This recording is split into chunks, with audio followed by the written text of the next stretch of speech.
Okay, para lang din po sa kaalaman, no? Para maging fair yung yung judging.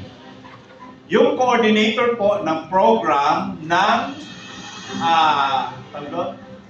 na pinanggalingan nung entry na yon ay nag-inhibit din sa pagboto para maging patas. Baka i-grade niya ng puro 100, di ba? So, kumbaga si Ryan nag-inhibit siya sa lahat ng CDP ng CDP entries. Si Daisy nag-inhibit siya sa CBE and so on and so forth. Second place. Sino kaya yon? Tentadadam! Sino kaya?